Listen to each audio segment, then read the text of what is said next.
ነገ እንግዲህ ሰልፍ ነው። ነገ ሰልፍ ነው። ነገ ሰልፍ ነው። አሁን ነገ ትቆፍራላችሁ? አዎ ያችንማ አልተውም እንጂ አንድ ቀን ሻሃዴ ነው እንደው ከተማ ገብቼ ምናምን አልበላም። የተገኘችውን አንጥቼ ዙህ ቤቴ ነው። አንድ ነገር ተገበያ አንጥቼ ተሱቅ ገብቼ በልቼ ምን ጣልልም እዝቹ ታምናላችሁ? አዎ አያውቅም በበኩል አያውቅም።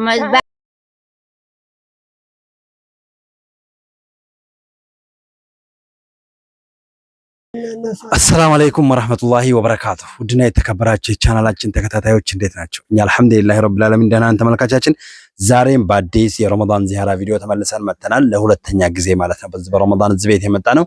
ስለዚህ ተመልካቾች እንግዲህ አንድን ቪዲዮ ስሰራ ምንም አይነት ነገር ሳያሳፍሩኝ ምንም አይነት ነገር ቪዲዮን አይተው ዝም ሳይሉ እንግዲህ የሚያበረታቱኝ ሰዎች ቪዲዮውን አይተው ከንፈራቸውን ነክሰው ብቻ የማይተው በጣም ብዙ ሰዎች አሉ።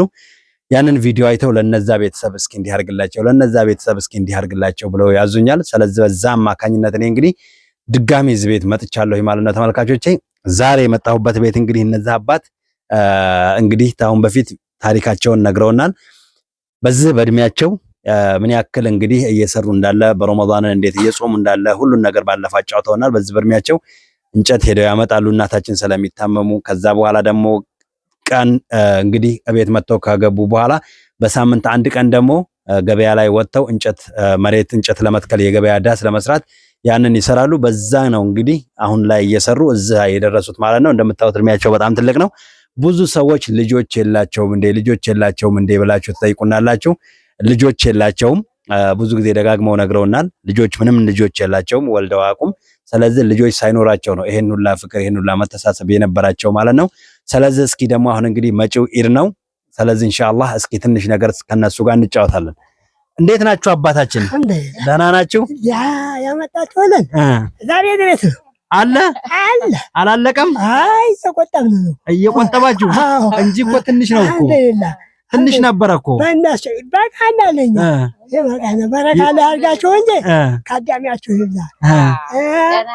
ዛሬ ድረስ ስንት ዓመት ሙሉ ችላችሁኛል። እናንተንም የበለጠውን አላህ ይስጣችሁ። አሜን። ስለዚህ ባለፈው ያመጣ ነው ያቺ ትንሽ ነገር እስካሁን አለሽ ማለት ነው። እየቆጠባችሁ ነው? እየቆጠብን ነው። እሺ ጾሙ እንዴት ነው? እንዴት እየጾማችሁት ነው? እስኪ ጾሙን ይዘናል አልሐምዱሊላህ። አሁንስ እንጨት መስበር ሄዳችሁ ታውቃላችሁ? ጾም ውስጥ እንጨትን አንድ ልጅ አለ የቀበለው እሷን አንጨልኛ አልኳት። አገዳውንም አመጣች እንጨቱንም ደግሞ አመጣችልኝ። ደገመችና ደግሞ አሁንም እንጨት አመጣች። የሁለተኛውን 400 ገዛኋት። አንዱን ገዛችኋት? አንዱን ገዛችኋት? አንዱን ገዛኋት። ሌላውን እንደው አመጣችልኝ። በነፃ አረገችልኝ። ሰበብ ነው በዛው። ስለዚህ ጾም ውስጥ እንጨት ሰበራ አልሄዳችሁም? አላውቅም። ተዛው ሄዳችሁ አታውቁም? ያን አንድ ቀን ብቻ ሄድኩኝ እንጂ ያን ቀን አገዳውን ሲያመጡ መንገድ የገባው ጊዜ ተሸክሞ ልጇም እሷም ሲመጡ ያየው ጊዜ እኔ ባዶ የመጣው ተዛው ወዲህ ያጋት ምን ሆጅ ነክቼው አያውቅም። ገበያውንሳ የገበያውን ስራሳ እንጨት ጉድጓድ የምቆፍሩት ጉድጓዱ ነገ እንግዲህ ሰልፍ ነው። ነገ ሰልፍ ነው። ነገ ሰልፍ ነው። አሁን ነገ ትቆፍራላችሁ? አዎ ያችንማ አልተውም። አሁን ኢንሻአላህ በአንድ ሳምንት ስንት ብር ትሰራላችሁ? አጠራቅማችሁ ብዛቱ ስንት ይሆናል? አጠራቅመና ባሰባት እንግዲህ አንድ ያለች ጊዜ ማታ ስንት ብር ይሆናል? ማታ ስቆጥሩት ማታ 6 ይሆናል። 600 6 ባውንድ 6 ባውንድ 6 ባውንድ 6 ባውንድ ማለት እንግዲህ ተመልካቾቼ 60 ብር ማለት ነው። 7 ባውንድም ይሆናል። እንዲሁ በቀን ብዛት 100 ብር ትሞላለች። ታኖርኳት አሁንም 100 ብር ትሞላለች። አንጣት አለችኝ አትሞላም። ማብቃቷ ነው። ስለዚህ ትቆጥባላችሁ፣ ብሯንም ትቆጥባላችሁ ማለት ነው። እንዳለችኝ አልሰጥም። ጠርቀም ያለ ጊዜ ነው ማስረክባት። እናታችን ቶሎ ቶሎ አይሰጡም። ቶሎ ቶሎ አይሰጡም። እምቢ ይላል። አንተ አልኩህ ጊዜ ደግሞ ይሁን መሀከል ነቆጣጣና ዝም እላለሁ ነው ብለዋለሁ። አልሰጥም ሲሉ ይቆጣሉ። ግን አሁን እየነገሩን ነው ለክፉ አይደለም እያሉ ነው። አዎ አኖራታለሁ እያለ ነው እሱ እንግዲህ። አዎ ለክፉ አይደለም እያሉ ነው። ጊዜ ይሰጣል እንዲበዛ ነው እንጂ ለክፋት አይደለም። እንዲበዛ ነው እንጂ አንድ ቀን ሻሃዴ ነው እንደው ከተማ ገብቼ ምናምን አልበላም። የተገኘችውን አንጥቼ እዚሁ ቤቴ ነው። አንድ ነገር ተገበያ አንጥቼ ተሱቅ ገብቼ በልቼ ምን ጣልልም እዚቹ ታምናላችሁ? አዎ አያውቅም። በበኩል አያውቅም። ባገኝም በጣም እዚቹ ቤቱ ነው። አይነካም። ይሄን ፍቅር ተመለከታችሁት ተመልካቾቼ? እንግዲህ እየተመሰካከሩ ነው እዚሁ ራሱ ያው የሚከለክሉት ብር አልሰጥም ብለው ይከለክላሉ። ትብዛና ስበዛ የሆነ ነገር ስለምታረግ ነው። አዎ ስበዛ የሆነ ነገር ታረጋለህ ማለት ነው። የበዛው ጊዜ ደግሞ እንጨት ቸገር ያለ ጊዜ አንተ አትለኛለህ ከፋይኔ ነኝ። ስለዚህ እንግዲህ የሰሯትን አጠራቅመው ለክፋት ሳይሆን 50 ብር 60 ብር ስለማጠቅም 100 ብር ስሞላ 200 ብር ስትሆን ነው አባታችን ለእናታችን የሚሰጡት። ይሄን ነገር እንግዲህ እናታችን ቆጣ ካሉሳ ትሰጣላችሁ? ቆጣ ካሉ ተቆጣችኝ ኦሆይ ወይስ ደርሳለሁ አስረክባለሁ። አንዳም ማለች የነም እንጨትም ገዛኝ መከለፍ አላውቅም። ቆጣ ካለይ በቃ ትሰጣላችሁ? አስረክባለሁ። አሁን ለኢድሳ እንግዲህ ኢድ ነው። አሁን ኢድ 3 ቀን ይቀረዋል። ኢድ 3 ቀን ይቀረዋል። 3 ቀን ይቀረዋል። ለኢድሳ ታዲያ እንግዲህ እናንተ ባለቤት ናችሁ። እናንተው ናችሁ ለፋ ለእናታችሁ ምን ገዛችሁላቸው? ለእናታችን እምገዛው ተጠራቀመች ስጋ ነው። ሌላ ምን አደርጋለሁ? ልብስሳ ልብስ አላህ ካደመን እናንተ ካደማችሁና ነው። ልብስ ገዝቼ አላውቅም፣ ገዝታ አታውቅም እናታችን። እንደው ያጎደሉባችኋል እንደው እስኪ እዙነ እያለ በዱንያ ላይ መስክሩላቸው። አይ የለም በይህ እንኳ በኩል ቢያገኝም ለኔው ይሰጣል እንጂ በዚህ አልጥልበትም። አንድ ቀን ጥሎብኝ የማያውቅ የሚያኮሩ ባል ናቸው ማለት ነው። የሚያኮሩ ባል ናቸው። አንድ ቀን ተባሎችም ተሁሉም ሞክሬያለሁ አይደል? ሌላ አግብታችሁ ነበር? አዎ ይሄው አሁን ተገናኘን በ7 ተገናኘን። ይሄው አንድ ቀን ያጠፋሁትን ባጠፋ ባጠላው እኔ ልብስ ልበስ ጨርቅ እንዲህ ለምን ታደርጋለህ ነው እንጂ ሌላ ነገር የለኝም። ስለዚህ እነሱ ለእናንተ ከሁሉም የተሻሉ ናቸው። ምርጥ አባት ናቸው። ምርጥ ባል ናቸው። ምርጥ ባል ናቸው። እንግዲህ አላህ እድሜ ይስጣቸው። እንግዲህ ተመልካቾቼ እንግዲህ እኛ ሰዎችን ኢንተርቪው ስናደርግ በቤታቸው መተን ቃለ መጠይቅ ስናደርጋቸው ብዙ ትምህርቶችን እንድትወስዱ ነው። አንደኛ ያሉበትን ችግር እናንተ የቻናላችን ተከታዮች አይታችሁ እንድታግዟቸው፣ ሁለተኛ ነገር ደግሞ ይሄ መተሳሰብ መተዛዘን የሚባለው ሀብት ስለኖረ ስላልኖረ እንዳልሆነ እንድታቁ እፈልጋለሁ። እሺ ዛሬ እንግዲህ በቀደም ዕለት ያወራነውን አይተው በቀደም ዕለት መተን እዛ አውርተናል ነበር። ያንን አይተው ያዘኑላችሁ ሰዎች አሉ። ብዙ ሰዎች እንደው ልጆች የላችሁም እንዴ እንደው ብቻ እንዴት ይቻላል ኑሮ ወያሉ አዘኑላችሁ። አሁን መስሯም አለች ቡናዋም አለች።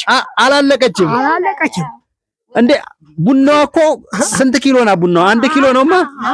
1 ኪሎ ለኛ አንድ ሸማ ሙሉ ነው። ለኛ ለእናንተ 1 ሸማ። አላህ አሁንም በረካ ይጨምርበት። በፊት 200 150 ነበር በነጋ የሚገዛ። ከዛ ወዲህ ይሄንን ደግሞ የምገዛውን አስቀርቶልኛል። አሁን ስለዚህ እቺ መስሯ ብር እየተቆጠበኝ ነው ማለት ነው። እየተቆጠበኝ ነው። ባኔዋም ሉቄት እየተቆጠበኝ ነው። እዚህ በኩል እንግዲህ መቼም የሚሰሩት እናታችን ናቸው። ቅድም እናንተን አሞገስንማ። ቅድም እኮ እናንተን አሞገስን። አሁን ደግሞ እናታችንን እናሞግስ። ቆጥበው መጠቀም ያውቁበታል። ትችላለች። አዎ እናሞግስ ደግሞ አሁን እሷ ተራዋን ደግሞ ቅድም እናንተን አሞግሰናል። ስለዚህ ይሄ ደግሞ አሁን እቃውን የመቆጠቡ ጉዳይ የእናታችን ባለሙያነት ነው። አዎ ጎበዝ ናቸው እናታችን። ስለዚህ የባለፈውን ቪዲዮ አይተው እንግዲህ ካሁን ለኢዳቸው አንዳንድ ነገር ያደርጉበታል ብለው ያዘኑላችሁ ያዘዙን ነገር አለ። እሱን ነው የምሰጣችሁ ለኢድ ኢንሻአላህ ለእናታችን። አሁን ነገ ገበያም አይደል?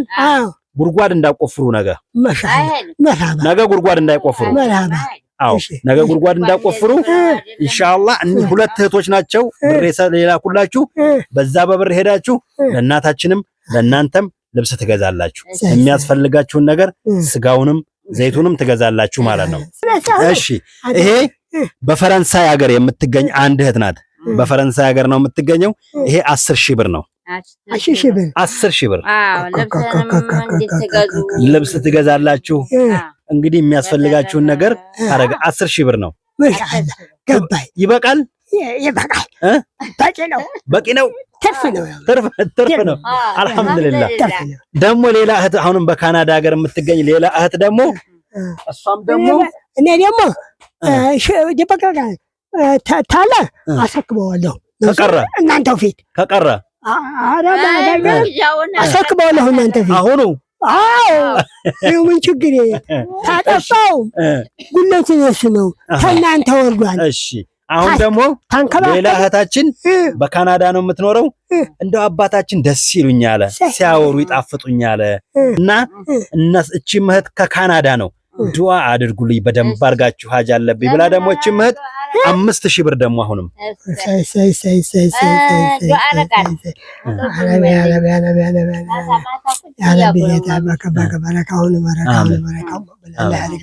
እንደው እናንተንም የበለጠውን አላህ ሀያትንም ተግዚያውም ታመቱም ጉዲ ባላህ አርገኝ እንደው ባላችሁበት አሁን የበለጠውን ሀያትንም ማገኘትንም እናንተን ካዳሚያችሁ ደግሞ ተዘህ የበለጠም ካዳሚያችሁንም የምትፈጀው አመቱ ዙር ገጣሚ ያለ አድርገን አመቱ ወደፊት ደግሞ አመት ደርሰን ገጣሚ ያለ አድርገን እንግዲህ ውድ ተመልካቾቼ ለዛሬ ይዤ የመጣሁት የረመዳን ዚያራ ቪዲዮ ያያችሁትን ይመስላል ኢንሻአላህ እንግዲህ እነዚህን ቤተሰብ ቪዲዮአቸውን አይተው ድጋሚ ያገዙትን እህቶች እንግዲህ አማናቸውን ለመስጠት ዛሬ ቤታቸው ተገኝተን ደግሞ ያልሰማናውን የነሱን ጣፋጭ ህይወት ታሪክ ደግሞ ድጋሚ ነግረውናል ማለት ነው ስለዚህ ተመልካቾቼ ይሄን ቪዲዮ የምታዩ እህትና ወንድሞቻችን ለነዚህ ቤተሰብ እንዳዘናችሁት አላህ ይዘንላችሁ ኢንሻአላህ ስለዚህ ለዛሬ ይዤላችሁ የመጣሁት ቪዲዮ ያያችሁትን ይመስላል አላህ ሀገራችንን ሰላም ያርግልን አላህ ሀገራችንን ሰላም ያርግልን አላህ ሀገራችንን ከጫፍ እስከ ጫፍ ሰላም ያርግልን ይሄን ቪዲዮ የምታዩ እህትና ወንድሞቻችን ባላችሁበት በአለም ዳርቻ አላህ ሰላም ያርጋችሁ በሌላ ቪዲዮ እስከምንገናኝ አሰላሙ አለይኩም ወራህመቱላሂ ወበረካቱሁ